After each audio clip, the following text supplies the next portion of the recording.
so quiet. Meant it to be slightly louder.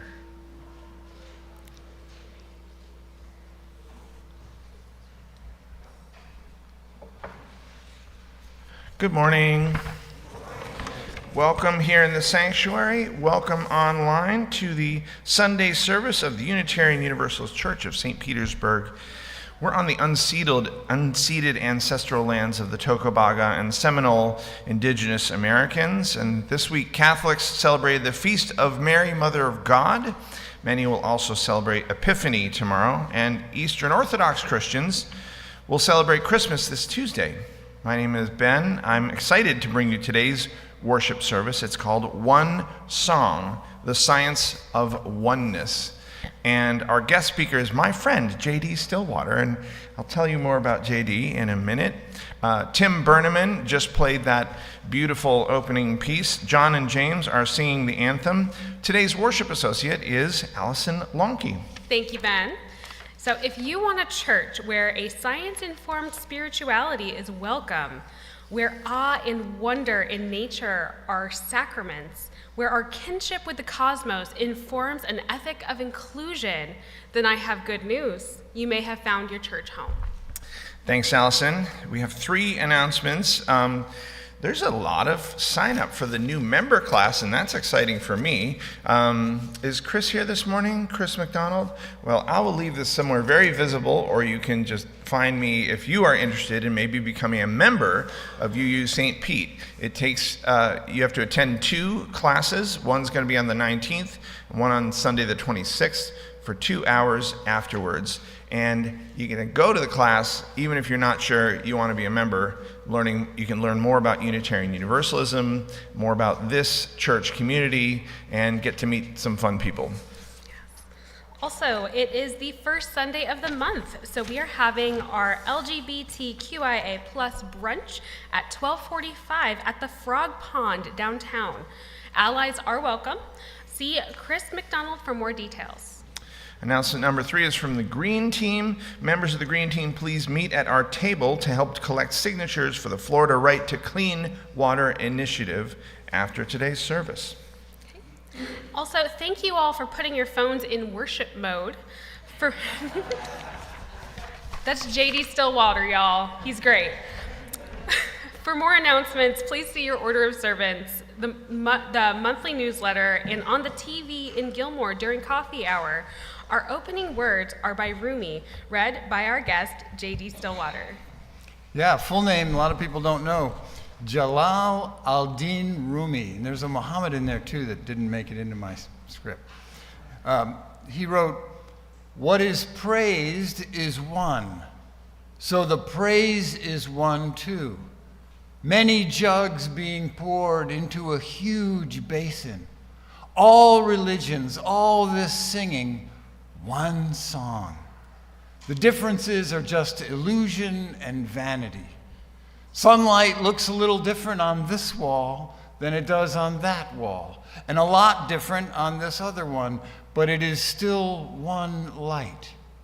We have borrowed these clothes, these time and space personalities from a light, and when we praise, we are pouring them back in." Rumi. Thank you, JD. As Unitarian Universalists, we are a people of diverse beliefs, but we share a common faith that every person is worthy of love and that what we do in this world matters. We are connected to one another and the earth, and whoever you are, wherever you are in your journey, you are welcome here. I see a few faces I don't know. If you're new or relatively new, you want to just give a wave and say hi, hello, waving people.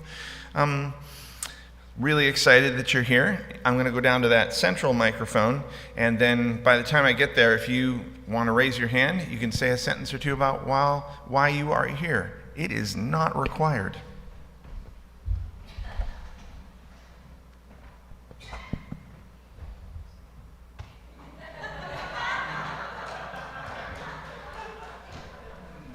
First one's always hard. Thank you. I'm Ken, this is Stuart. We're members of the UU congregation of the South Fork in Long Island. Our daughter lives here in St. Pete, and we're here for 2 months So we're looking forward to coming back and spending time with you all. Welcome, you guys. Somebody's pointing. There we are. Stephen, and this is Mark, and we live in DC. Down here for just coming to the end of a month with my family over in Tampa, and we're members of All Souls in DC. Welcome, Stephen. Good to see you again, Mark. Are you saying something too? No? You kind of turned. Anyone else? Oh, this one. Thanks. Morning, everybody. I'm Bill Dewey from Homosassa, along with my partner Marilyn. The last names don't matter anything here. I am the father of JD Stillwater, wherever he went up front. He's your speaker today, and I am so happy that he is doing such a great job preparing various talks and speeches for people. Glad to be here.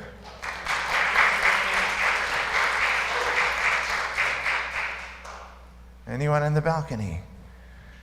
Good, because I'd have to throw the microphone up. So now it is time to greet your neighbor. Please remember to get consent if you want to give someone a hug or shake their hands. We're only going to have a couple minutes. Please say hi to the new folks and share your love with one another. All right.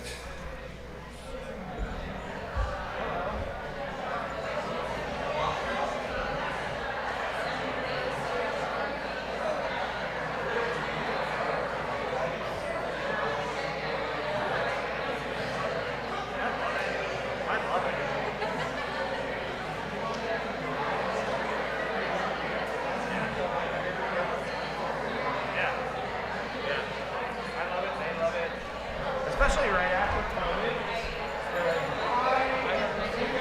Exactly. Yep.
We welcome children of all ages and the energy they make. Children who are here, you may now proceed with your fantastic religious education teachers to your classes. The rest of us, please rise as you're willing and able for our first hymn. It's number 389 in the gray hymnal, Gathered Here.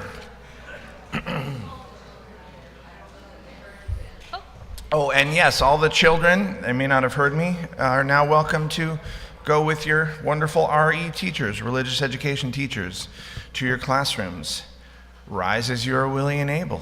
Number 389. 389. And guess what? It's a round. Woo! Now, there are 4 parts, and some congregations probably like to do all 4 parts. Yeah, they got I like this. to do just 2 parts. That's probably So better. we'll all sing it together, and then this side will start, and then I'll bring this side in when it's time. Oh, the excitement is just brimming. Let's sing it a couple times before we break into the round. All right.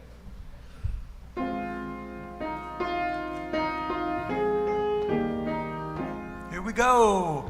Gathered here in the mystery of the hour, gathered here, one strong body, gathered here in the struggle and the power, Spirit draw near. All together one more time. gathered here in the mystery of the hour, gathered in one strong body, gathered here in the struggle and power, Spirit draw near. Just this side, gathered here in the mystery of, ready? Gathered here in the mystery of the hour, gathered here in one strong body, gathered here in the struggle and the power, Spirit draw near. We did it. Excellent. You may be seated. Come to our time of our worship for joys, sorrows, and concerns. Those of you on YouTube Live, hi, YouTube friends. You're not here in person, but your presence is felt. Please type your joys, your sorrows, your concerns into the text chat. Right now, Steve Sanderson, thank you, Steve, will place a stone in the water for each one that was submitted this week. Here's one more. What? I can't hear we. We will do the child sliding. Yeah, that's weird. Why is it before? Anyway, did I miss it? No, I'm asking her. Oh, no, so we are doing the chalice lighting as the next step properly. Okay. But if you have joys and sorrows, now's your time to write them down. Yeah, it was on purpose to give you extra time. So for our chalice today, the flaming chalice is a reminder that we choose to focus here together and for this time today, and that we believe that such time is sacred. When Janae lights the chalice, I invite you to... All right, so we are doing the chalice lighting. Yes. Awesome. So when John lights our chalice, I invite you to say our covenant out loud. The words can be found within your programs and online. Feel free to follow along with the two hand movements, hand to heart, and then hands reaching out like you're serving. Love is the spirit of the church, and service its law. This is our great covenant, to dwell together in peace, to seek the truth in love, and to help one another. See, like I said, we're doing the chalice first. Now Steve Sanderson will place a stone in the water for each one that was submitted. Still time to bring up yours. And if you have a joy, sorrow, or concern to submit during the week, you can write Ben at minister@uustpete.org. So first, I have a stone of concern from Joanne Kellner. For the amount that my insurance company has decided is my share of the cost of my surgery on Wednesday is likely more than I can afford. A stone of sorrow from Andrew Paquette on the passing of Johnny B. Bernhard at GI is what I'm seeing. Partner of 13 years in Gulfport. I'm sorry for your loss. I have a stone of concern from Virginia and Cal Fox. Liz Ryland fell recently and broke her collarbone in 2 places.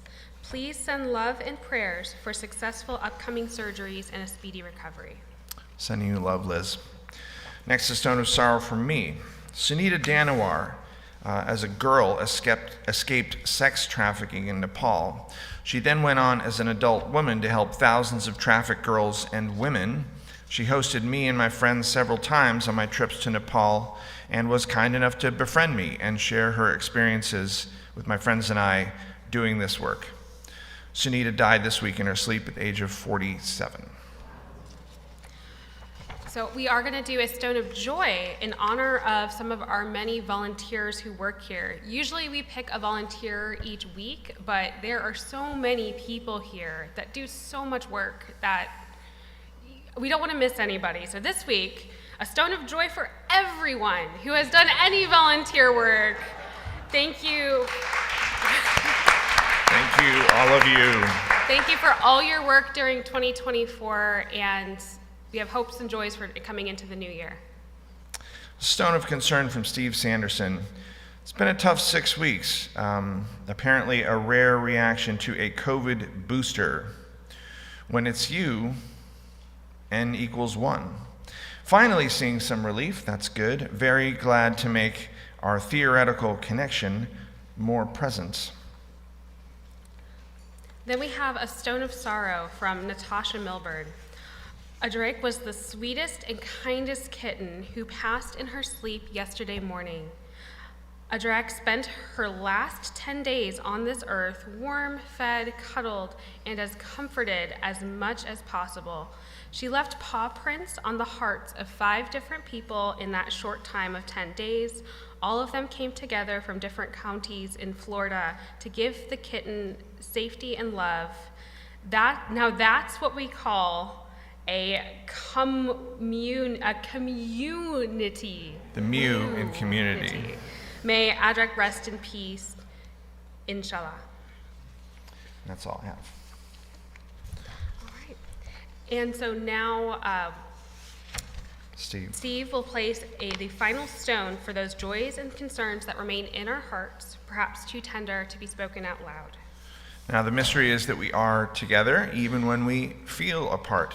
So let's rejoice in this fellowship, this community, which makes of the many one. And let's take about a minute of silence together.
A reading by Ralph Waldo Emerson.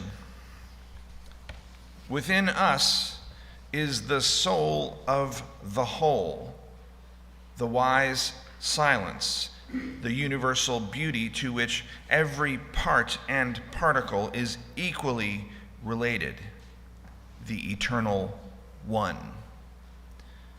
When it breaks through our intellect, it is genius. When it breathes through our will, it is virtue. When it flows through our affections, it is love.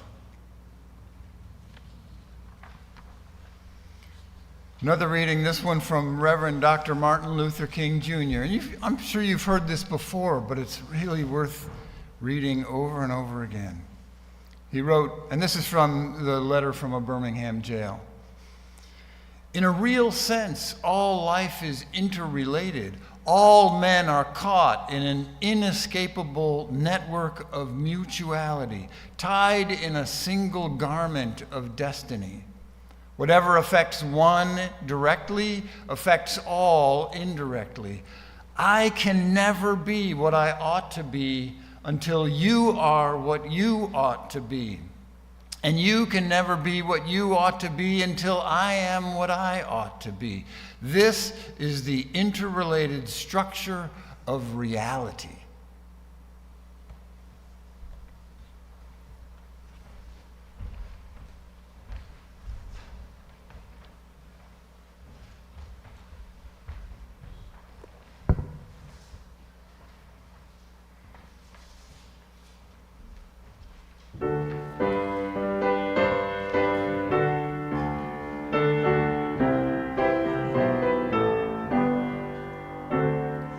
All for one, one for all. The joy in the power in everyone. To live for the greatest good, the spirit of one. Our great love, shining strong, caught in the chorus in the human song. To live for the greatest good, a spirit of one. One child, love-filled child, one love, human love, calling out to us to live in a spirit of one. All for one, one for all, the joy in the power in everyone. To live for the greatest good, a spirit of one. Our great love, shining strong, caught in the chorus in the human song. To live for the greatest good, a spirit of one. To live for the greatest good, a spirit of one.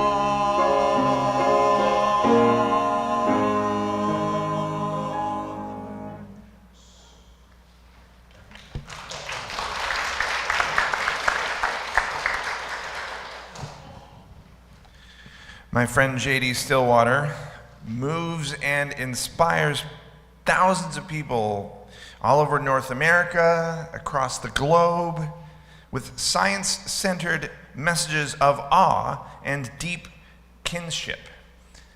He's presented in the Chautauqua Institution, to a Sinai and Synapses Fellowship, to the Parliament of World Religions, academic conferences, civic clubs, but long before that, he and I were students at Cornell University in 1984 and 5. We then took a year off from Cornell to walk across the United States on the Great Peace March for global nuclear disarmament. He has always had that gift for making difficult science concepts graspable, even for non-sciencey people like me. The Unitarian Universalist Church of St. Petersburg is proud to bring JD Stillwater to our pulpit. Welcome, JD.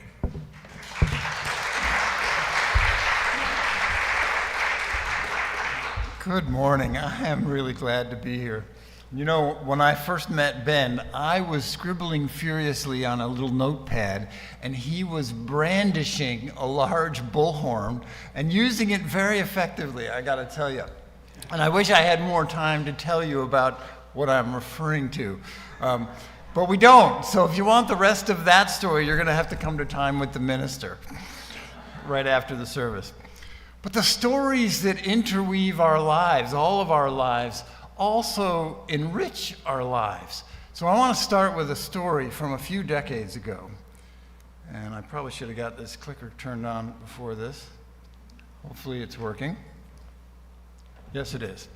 So Ann and I don't know if you get a chance, you'll meet my spouse, Ann, whose hand is raised there. We are low-budget travelers, still.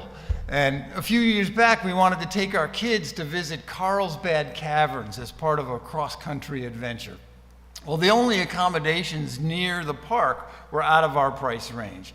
And I knew from my Great Peace March days that it is legal to camp anywhere on land that's owned by the Federal Bureau of Land Management.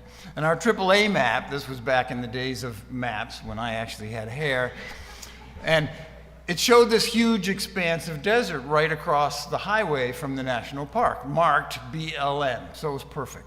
So we drove out a kind of rugged dirt track and pitched our tents on the dusty hardpan there.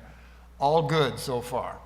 We made and ate supper, but before going to bed, I realized that I needed to use the restroom. Number 2. Well, the closest restroom was over the horizon from where we were camping. We are veteran campers, enough to know that in eastern woodlands, like probably here, but definitely in Pennsylvania, it's proper to bury one's bodily waste at least 6 inches deep. But in the high desert there, proper disposal involves leaving it to dry in the sun. So I strolled some distance away from our campsite before taking care of business, while enjoying the crystal clear desert sky, the star field above my head. Now, at this point, you may be thinking that this story involves some painful encounter with a cactus, but no. While there were plenty of prickly plants around there, this story's magic begins the next morning. As we packed up in the bright morning sun, we saw something you cannot see in Pennsylvania. At different times, 4 large beetles came through our camping ass. People are getting it now. And each one was rolling a dusty little marble along the ground, following fairly straight trajectories. And the tracks they were on exhibited this strange kind of pattern. They seemed to radiate out from a single point some ways off. Guess what point? Well, we were mystified, so we followed their paths in reverse, and we encountered dozens of similar beetles racing out in all directions from the now completely bare spot where I had squatted the night before. How did they find it? Where were they going? It was astounding and obviously kind of unnerving, and it made a lasting impression on us and our kids. Well, I now know that dung beetles need those precious brown marbles to feed and nurture their own children, and often they only get one shot at it, if they even get one.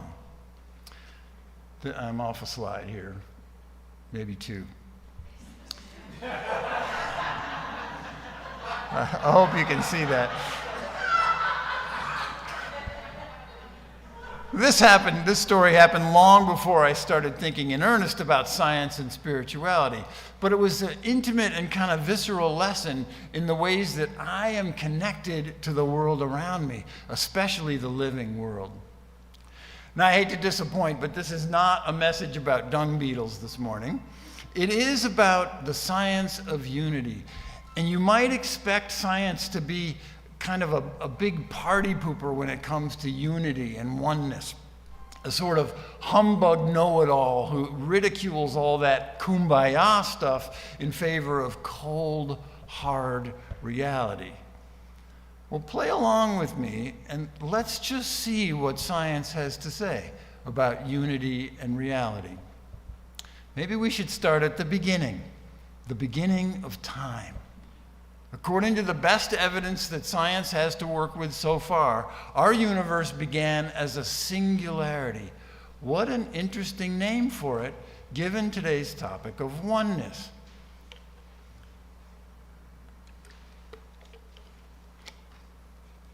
There's a reason it's called a singularity. A singularity at the beginning of time, sometimes called the initial singularity. It contained the entire universe, but compacted infinitely dense, so that it had no volume, no size at all. Everything was one thing, infinitely small and infinitely dense. The Reverend Carol Martignaccio calls it the everything seed, the seed that grew into everything. Nobody knows what happened before the beginning of time, but all the evidence we have now says that at the beginning of time, that tiny speck rapidly expanded or inflated, creating space and time as it did so. So everything in the universe, from this morning's service to interstellar dust in the most distant galaxies, it's all traceable back to that one single thing at the beginning of time. Everything that's an object, as well as all the things that are energies or events or that are still mysterious like dark matter, they all have a common origin, a shared genesis in the Big Bang singularity. We know that in the first moments the universe existed, particles that would later form atoms of hydrogen and helium condensed out of nothing more substantial than very bright light. And those particles would later become the first atoms, and gravity would gather those atoms slowly into the first generation of stars. Some of those first stars would go supernova, creating all the other elements we find in the universe today through nuclear fusion, and then exploding them out into interstellar space as precious hot dust. Dust that gravity would again slowly gather into new solar systems, but now with planets like this one, like the Earth. I know that was a very fast trip through nearly 14 billion years of history. But my point with all this is that the seeds of you and me were present there at the dawn of time. And we are descended from stars just like those we see in the night sky. Stars are in our family. We're not only connected to events in the early universe, we are those events still occurring, still unfolding. We are still one thing. With all our diversity, with all the different galaxies and stars and planets, all the different diverse living things on this planet, there is only one event happening here. Okay, got it. Common origins, common genesis. But what about now? What can science say about oneness in our daily lives? Well, take a second and just think of someone who lived more than about 100 years ago. It could be anyone from history. Just take a minute and think of someone. Call someone to mind. Everybody have someone in mind? Okay. Now, take a deep breath with me. You just breathed in over 13 sextillion air molecules. But here's the thing. Over 700 million of those air molecules were also at some point inside the lungs of the person you were thinking of just now. That same calculation is true for everyone who ever lived. That breath you took included some air molecules from every animal that ever lived, every plant that ever lived. In a way, they are all right here in the atmosphere of this room with us this morning. So knowing all that, take another breath. Does it feel a little different? It does for me.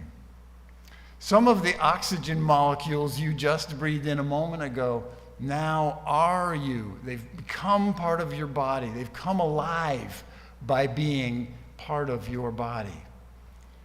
Air and water molecules are so small and so numerous, and they cycle around the earth so constantly. I think I might be a slide behind. Oh, I'm more than a slide behind. That is annoying. Okay.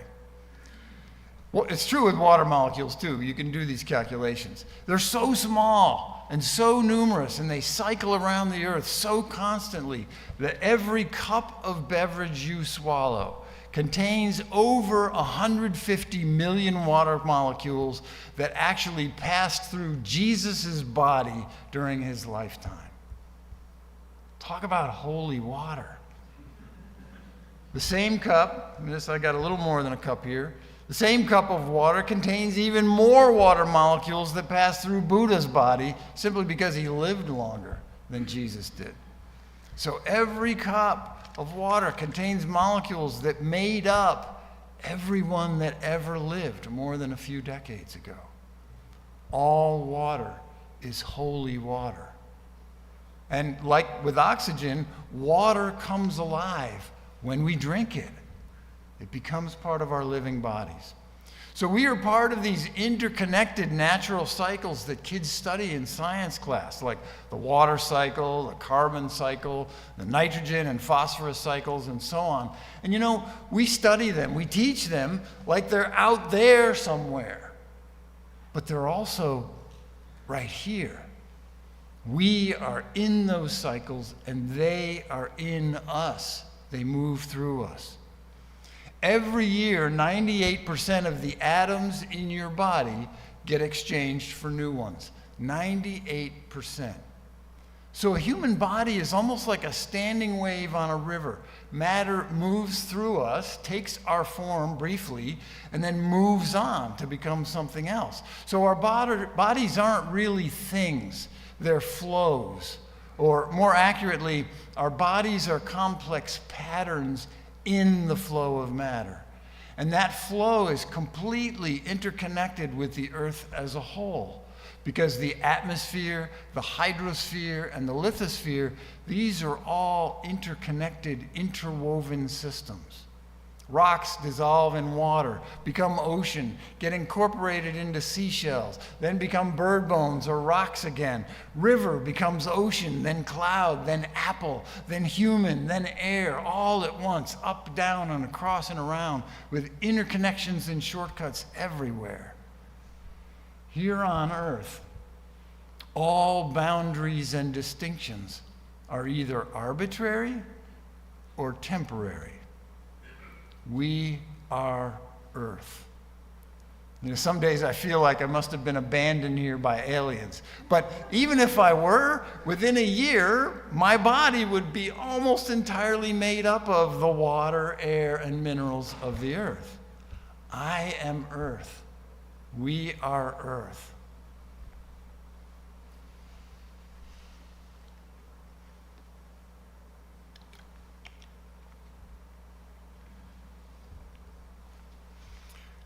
A little gross but true, it's not just inanimate matter that passes through us.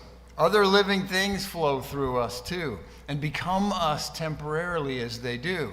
And mostly I'm talking about bacteria here, though there are fungi, viruses, and insects too that flow through us. On and inside our bodies, bacterial cells actually outnumber the human cells.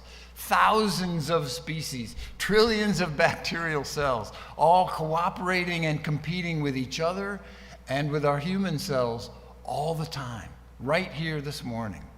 They digest our food, they protect our inner and outer linings, including our skin. And fairly recently, microbiologists have found that the species of bacteria living on and in us influence when we're hungry and thirsty. Our food preferences, our weight, and even our emotions. So, you know, is it me who loves cheesecake or we? The human cells in our bodies each contain dozens of mitochondria, sometimes called the powerhouse of the cell. Mitochondria turn sugars back into energy so that we can do things and keep warm. And we now know that these mitochondria are actually the descendants of ancient bacteria, still operating cooperatively inside our much larger human cells. Mitochondria have their own DNA, separate from the human DNA in our chromosomes. We know that you got all your mitochondria from your mother, who got them from her mother, and so on, matrilineally inherited. And paleogeneticists have been able to use the well-established mutation rate of mitochondrial DNA to determine that every human being alive today is the descendant, the direct genetic descendant of one woman who lived in Eastern Africa only about 200,000 years ago. And this is National Geographic's map, no it isn't, there it is, of how we migrated to every other continent since then. Well, this means that every human being alive today, regardless of race, gender, ethnicity, we all have the same great-great-great-grandmother that you do. So look around at the people in this room. These are your cousins. There's only one family of people on this planet. Similar genetic analyses and lots of other evidence from many angles of inquiry tells us that every living thing on the planet is a blood relative, even the ones with nothing like blood. They are your cousins too.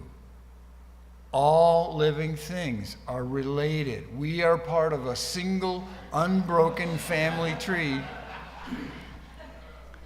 You can actually calculate these relationships. So there's only one family here. And our family tree stretches back 3.5 billion years on this planet. Environmental researcher Dr. Daniel Wildcat says, quote, "We live among relatives, not resources." We live among relatives, not resources. There are many more examples of our connection and unity from science. The bottom line here is that we cannot separate ourselves from the earth. We are the earth. The earth is giving the message this morning, and the earth is sitting in those earthen chairs listening. We and it are us, one thing. So there's only one story, 14 billion years long, a little less, and the characters in the story are completely interconnected on every level of existence. But what about the setting? What about space and time? Well, a century ago, a great mystic and spiritual teacher, this guy, showed us that space and time are actually unitive. They appear different to us, but they're actually a single expression of reality. Space-time. And now, a little over a century later, one of the hot concepts in particle physics is non-locality. So we think of space-time as having a kind of framework or a fabric. Even if it bends and curves, there's a predictability to it. Things can be located. And two different locations are different. There's space between them, and that space is real. The separation is real, we think. Well, quantum entanglement calls all of that into question. And evidence is piling up that space-time may be non-local, meaning that maybe location has no meaning. Now, I won't try to explain quantum entanglement this morning. You're welcome. Except to say that two particles that are entangled seem to communicate with one another over long distances instantaneously, faster than the speed of light.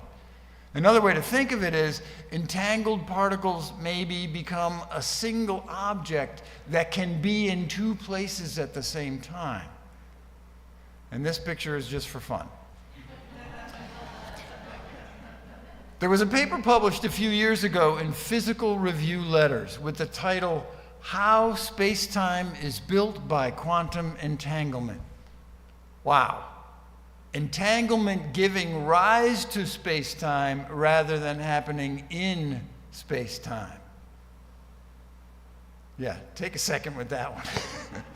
Science writer George Musser, was quoted in Scientific American saying, quote, "Multiple branches of physics now suggest that at a deeper level, there may be no such thing as place and no such thing as distance," end quote. Non-locality suggests that maybe there's only one place here, one location, even after billions of years of cosmic expansion, as though we are still in a singularity, but somehow diversified.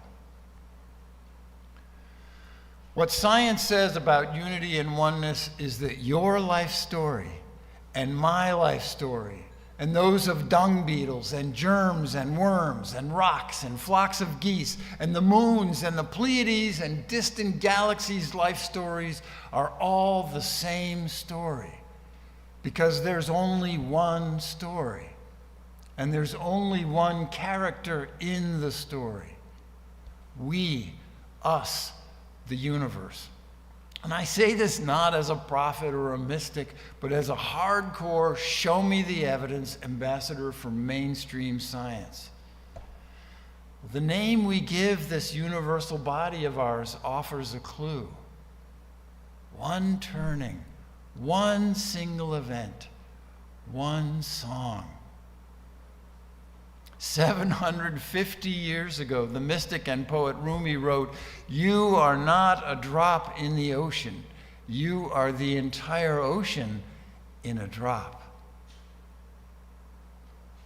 More recently, Alan Watts put it this way: "You didn't come into this world, you came out of it like a wave from the ocean." So what do we do with this knowledge? How should we interpret this deep interconnectedness? What does it mean for our lives? Well, I think we can start with awareness. When we drink, we can think about how this cup of coffee or juice or whatever contains molecular emissaries from every ocean and from all of our ancestors, from every creature that ever lived. When we look up into the night sky, we can see ancient ancestors and life givers twinkling there and give thanks.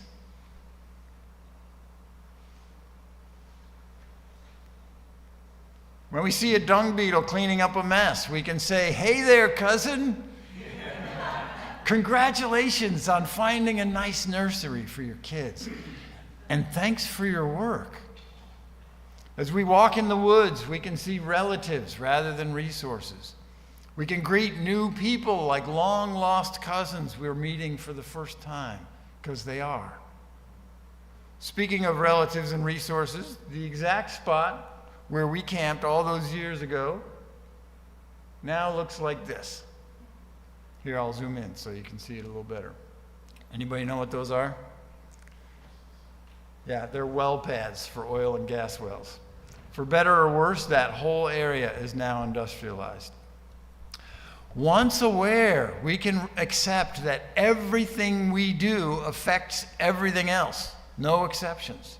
We can sit with that for a while, letting both the power and the responsibility of it settle in our hearts and minds. We can affirm, I matter.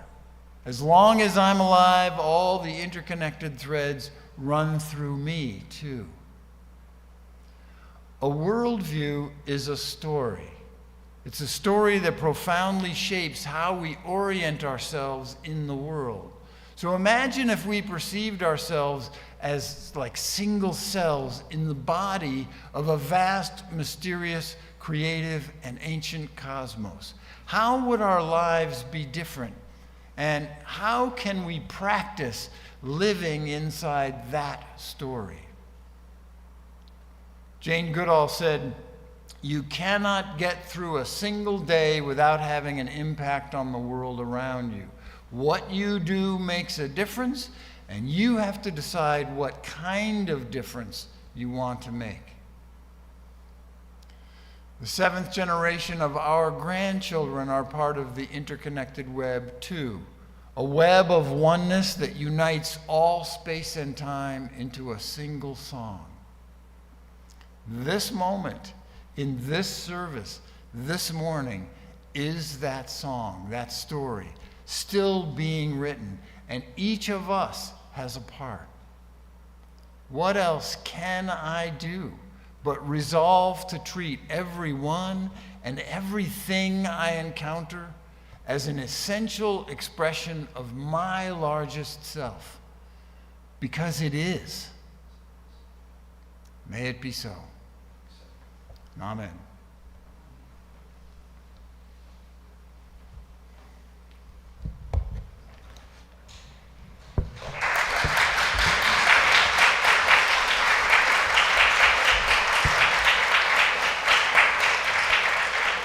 Thank you, JD. We eat fruit from trees that were planted long before we were born, although apparently we were around then too.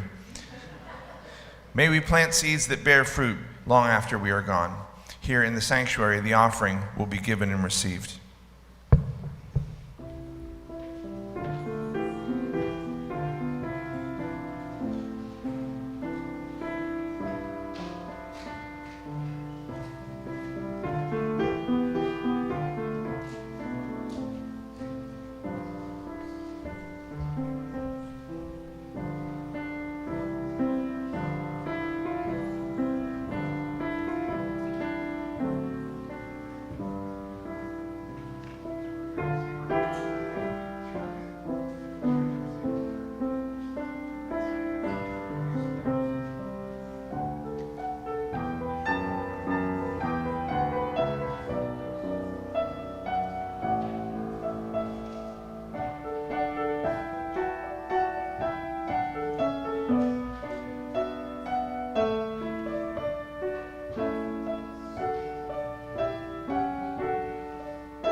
What's freely given we receive with great joy.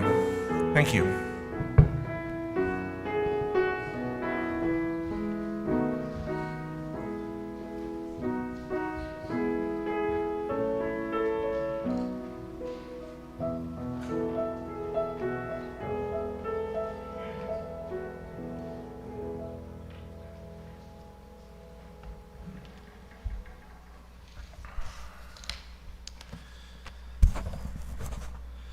We extinguish the chalice now, right?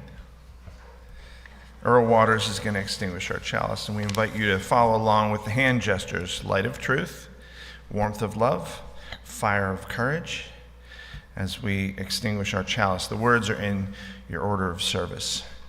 We extinguish this flame, but not the light of truth, the warmth of love, or the fire of courage.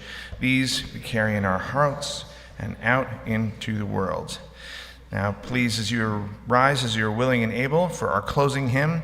It's number 1064 in the teal hymnal, Blue Boat Home. We will not have a postlude. We will end with JD's closing words and then my goodbye.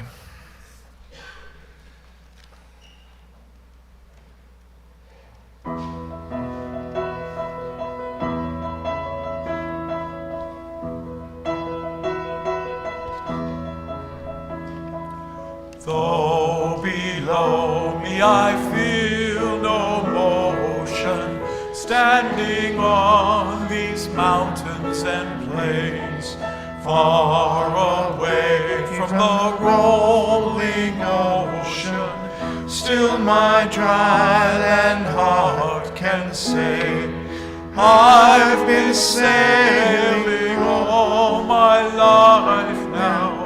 Never harbor or port have I known. The wide universe is the ocean I travel, and the earth is my blue boat home.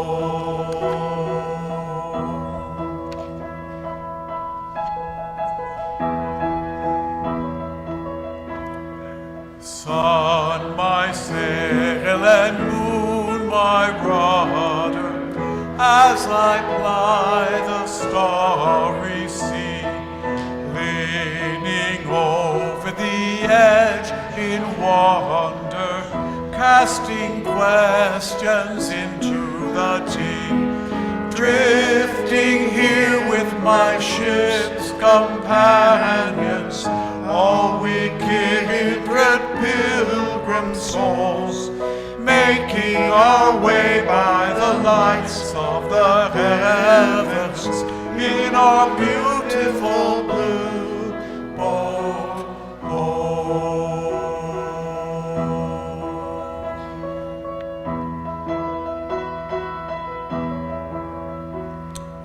I give thanks to the waves upholding me, hail the great winds urging me on, greet the infinite sea before me, sing the sky my sailor's song.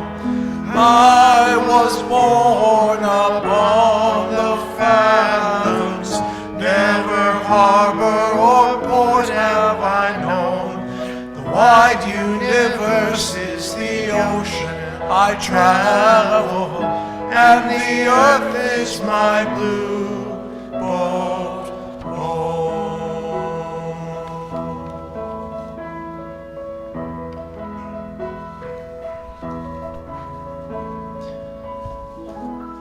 You may be seated for our closing words.